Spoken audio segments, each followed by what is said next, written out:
How's it going, you guys? It's another Q&A, and we are back outside. It is so nice to be back out here. I'm in shorts and a long sleeve. This is my nice California winter weather attire. It's actually a really nice day. No wind, no clouds in the sky. It is beautiful out here. It's been kind of a weird, crazy week. We've had some storms roll in, and then we had some warmer days roll in, and now it's a really beautiful day. So this last week was kind of a off week. We only did a total of 5 videos. Last week we did the Q&A, am I using green stalk towers? We need your help. Morning glory cleanup and transplanting a tree. Free plants, well, sort of. Gifts gardeners actually want, and DIY winter wreath from Dusty Miller. And they were all pretty good videos. It was nice to take a day off. I felt a little more recharged after that, and I was actually going to end up taking 2 days off from posting, but I was with the family and I was able to just kind of like sneak out back one day and film the film the gift guide video really quickly, which was really nice to be able to actually continue to get videos up during the week. So let's just jump into answering your guys' questions. There were quite a few on some videos and not a lot on some of the other videos. So I think I only pulled a few from the week. So this should be a pretty quick Q&A. The first video that we did was the Q&A, and the first question is from Lorraine, and she had said, "Hi Robbie, that tree with the yellow lights is beautiful. Did it come with the lights or did you add them? I haven't seen yellow lights like that before. Are they really yellow or just this way on camera?" So I didn't add the lights, it came pre-lit. I have loved that tree. Brent loves that tree, and he's not like a fake tree person at all. And this has been like our favorite tree that we have probably ever owned. And we got it and it was like 170 bucks. I think it's a little over 200 bucks right now. And it's pre-lit, it does multicolor and the warm white. They are very yellow on camera. They are more of a very warm white in person. Not that LED bright white light that's like sterile hospital white. So they're a really nice white color that's warm. So I think it's totally worth it. One more thing to add on to that, Lorraine, I did see your comment on another video about asking when we're coming to Texas. We're going to be in Texas December 14th through the 18th. And we're flying into DFW and out of DFW. My mom is in Texas, for those of you that don't know. And we're going to be spending Christmas very early with her, just because that's what one of my sisters was able to get off during the holiday season. I'm really excited to go out there. You guys, I'm gonna take you along with us. We're gonna go to, there's an aquarium that's in Dallas, and it's like an aquarium zoo thing. And you go in and there's like a manatee and there's birds flying around, there's an alligator. It's the coolest place I think I've probably ever been. And so I'm gonna take you guys along for that, and we're gonna go the day that we land.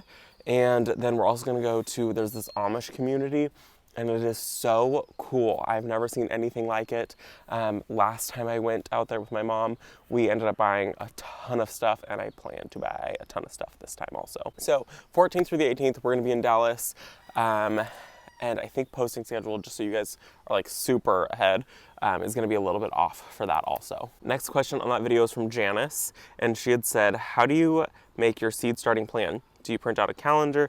Do you use an Excel spreadsheet? Is there an app?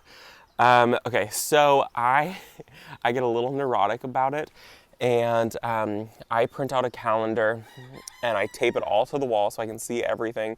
If it is not in like clear sight, I will not pay attention to it.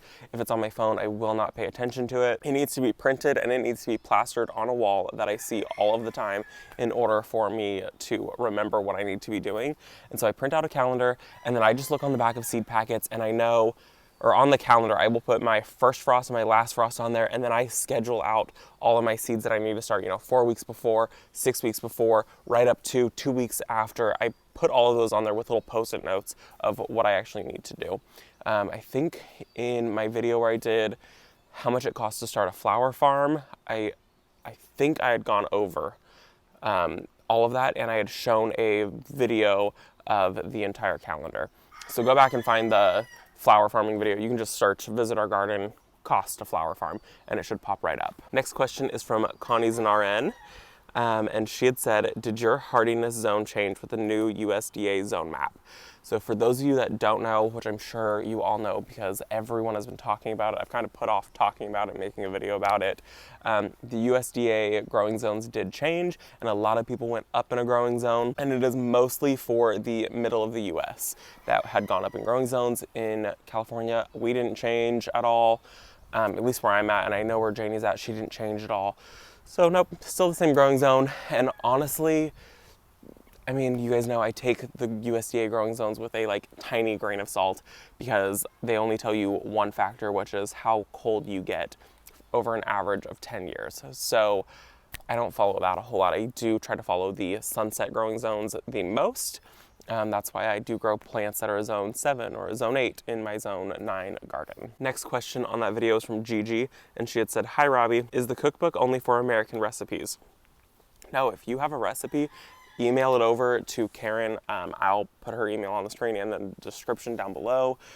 She is making, my next door neighbor, she's making a cookbook, and she wants recipes that have a story and that have, some type of family tie to it and that are super important to you.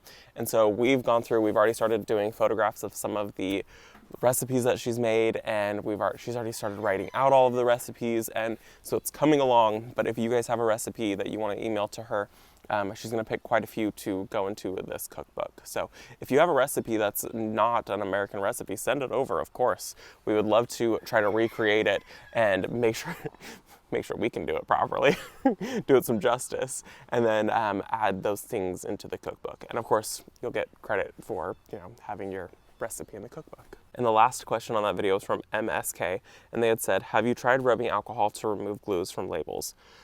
I've never tried it. I tried Goo-Gone, which I thought was, basically the same thing, but it's a little more oily, and it did leave a residue. I do have a pot that has a boxwood in it that I need to remove the label. I can actually see it's by the aviary. So I'll try rubbing alcohol on that one and see if it works. And the next video that we did was morning glory cleanup and transplanting a tree. And it feels so nice to get those morning glories cleaned up. They were starting to look real sad sitting right next to the cattle panel right now. And it looks so much better not having those on there. The first question on that video was from Olga.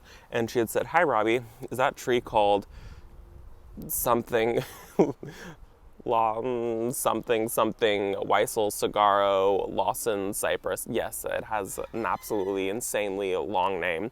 That is the tree. And she had said, I see that it is zones 4 through 8. Are you a zone 8 or 9? I really want this cypress, but I thought it wouldn't like the heat in Sacramento. I'm a zone 9, and you can totally grow it. We get usually a few degrees hotter than you guys in Sacramento and a few degrees colder than you guys in Sacramento. I'm sure you could easily grow it. We grow it in an area where it gets full morning sun to about afternoon, and it gets a little bit of protection from the hot afternoon sun. And it is also on drip irrigation, so it gets plenty of water. Like I said, USDA growing zones, take it with a grain of salt, especially if you are in Sacramento, if you're in California. Try looking at the sunset garden zones, and that'll tell you what sunset zone you're in. But you can totally grow it if you're in Sacramento, if I'm growing it right up here. So beautiful tree, totally worth it. It is a little bit pricey. The one that I bought, I think it was 3 feet tall, and I think it was $60 for a very short tree. Next question on that video is from Sally, and she had said, what is the white box on tall legs for? It looks like a raised plant bed or a cold frame with no glass. Just curious. It's actually an ice chest. We bought it when we lived in Chico, probably 8 years ago. We were actually getting ready to have a party, and we were like, wait, we don't even have an ice chest, and we had seen this one, and we picked it up.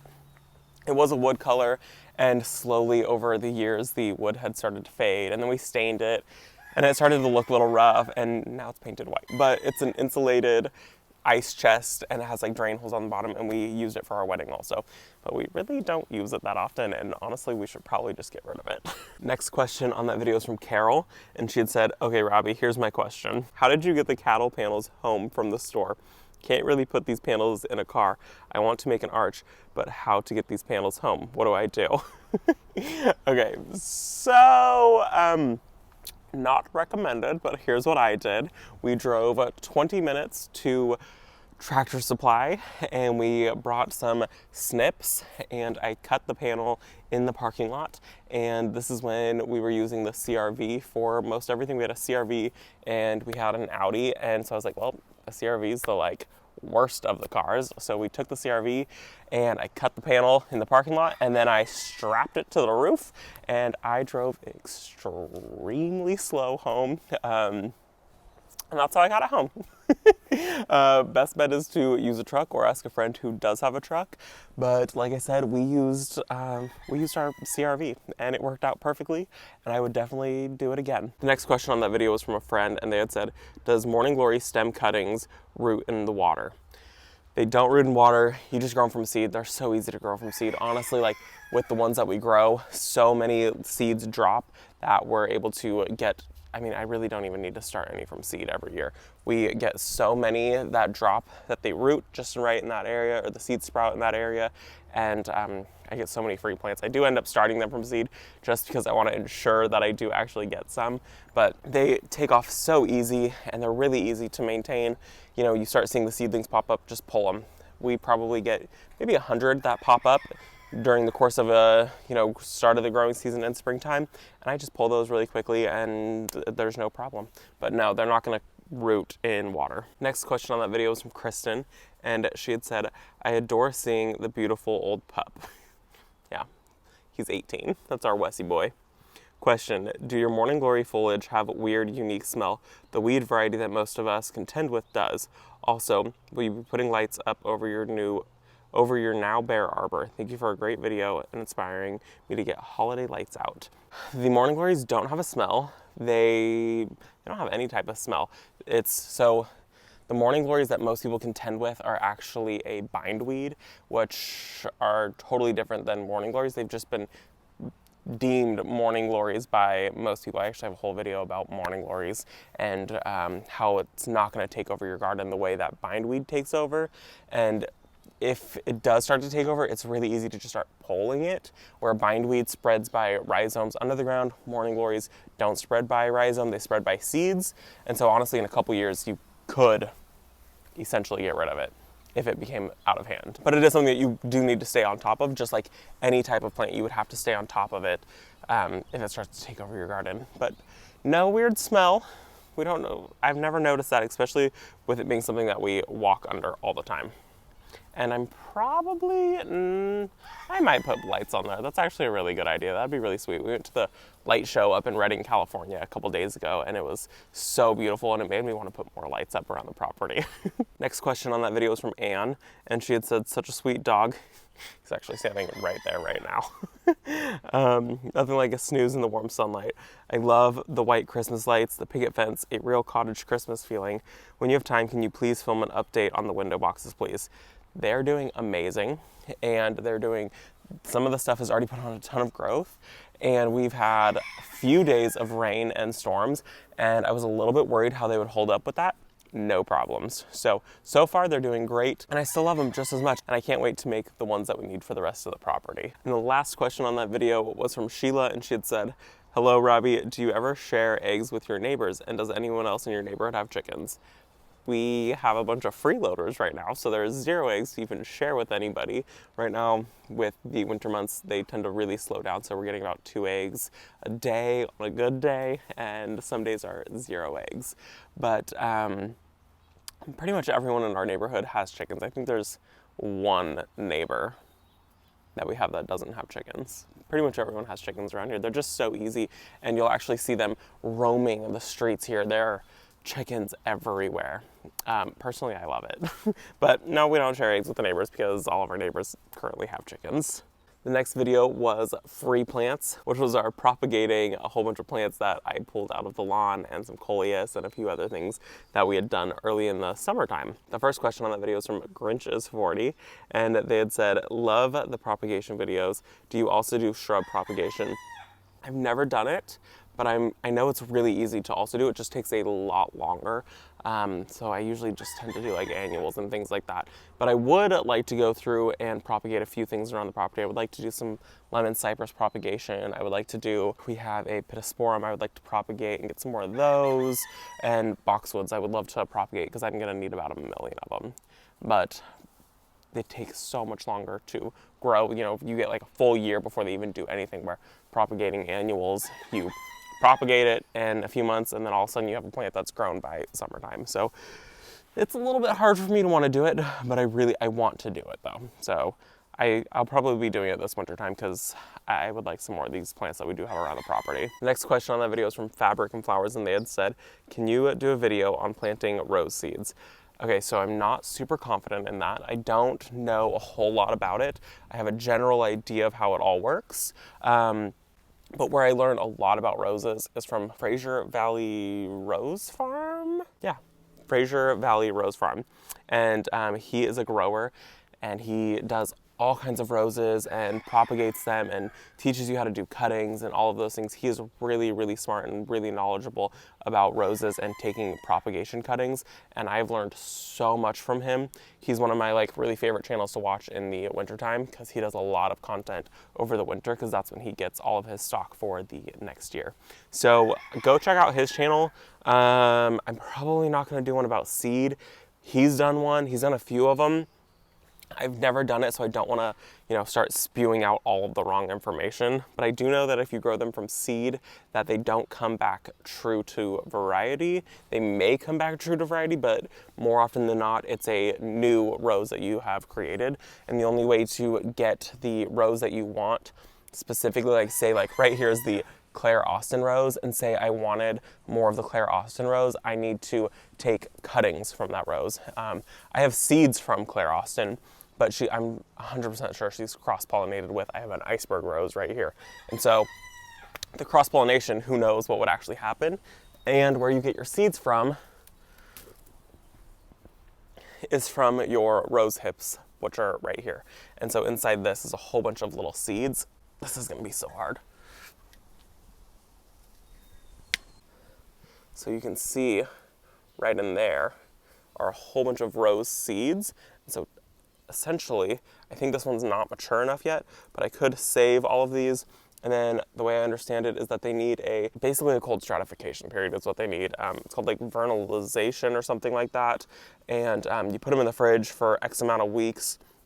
And that's the only way that rose seeds will grow, is if they get X amount of weeks in cold period, and then you can plant them up, and then bam, you have a brand new variety, or possibly the same variety.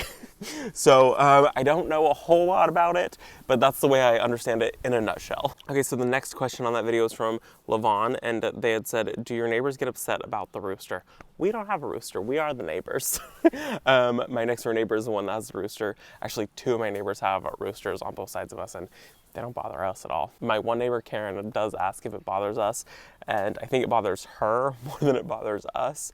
But I mean, there's so many chickens and so many roosters around town that it really doesn't bother me at all. I think it's kind of funny and kind of cute. So, and I'm the neighbor without the rooster, so I'm good on this side.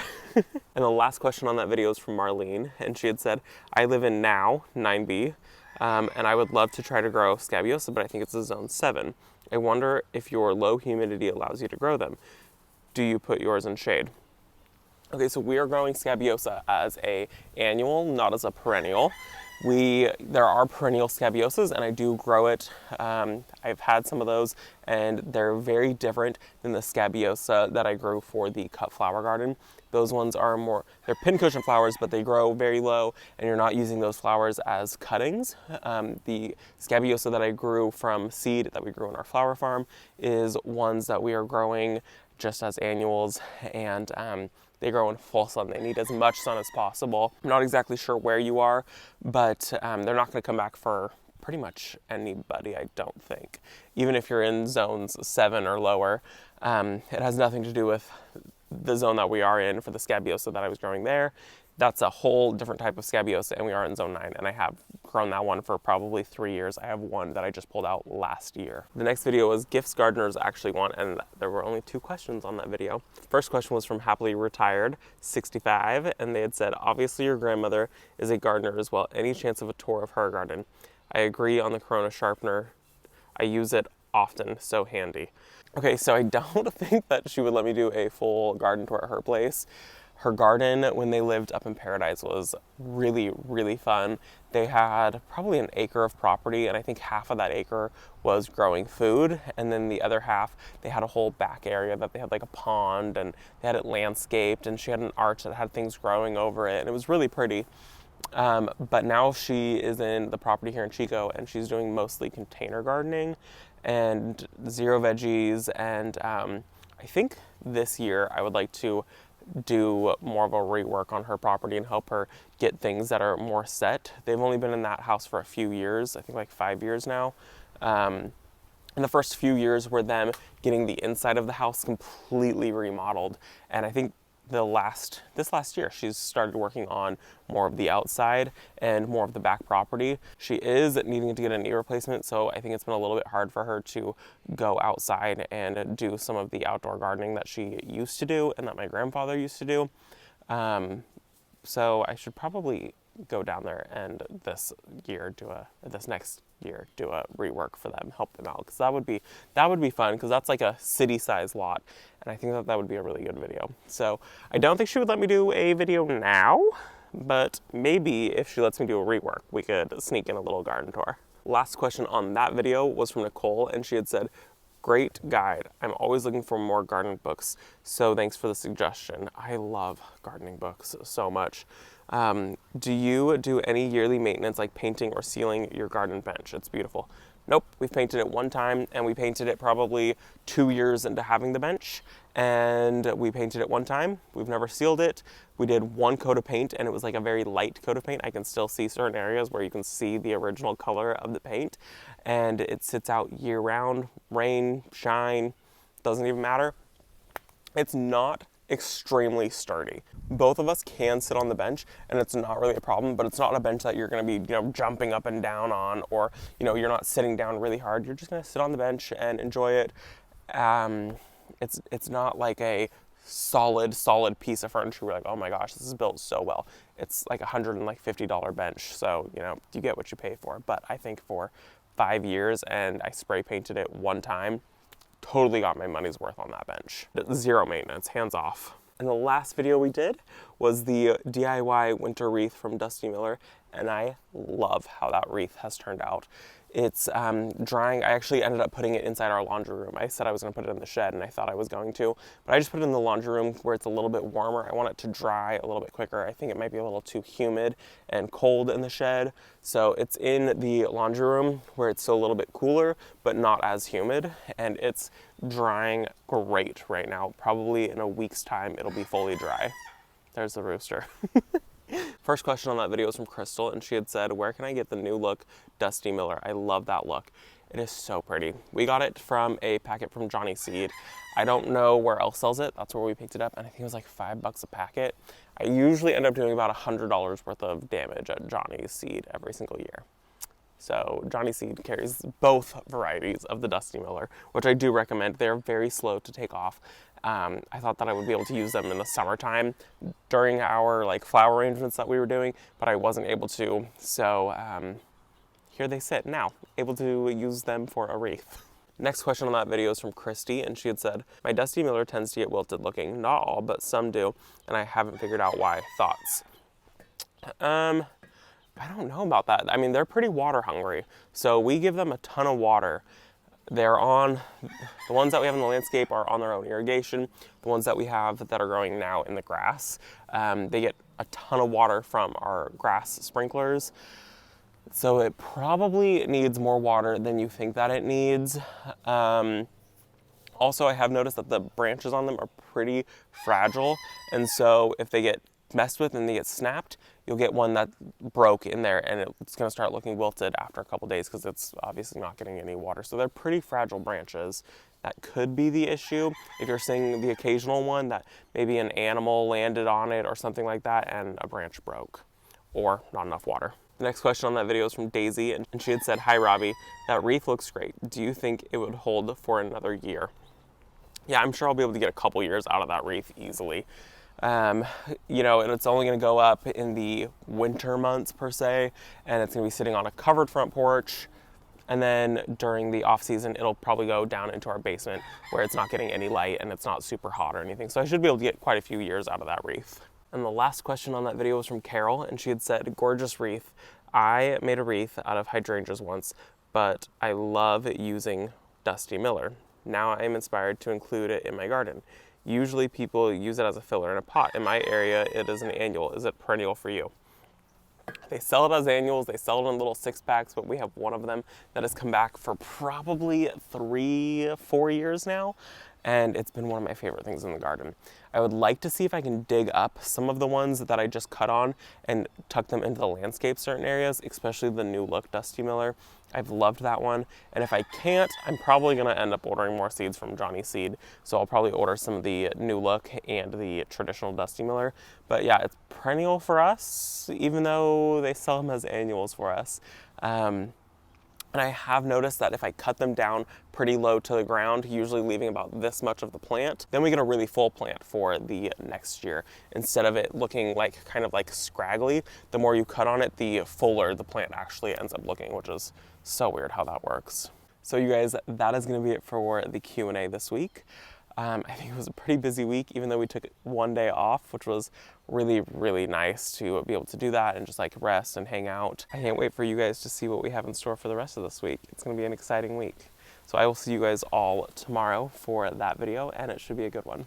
Bye guys.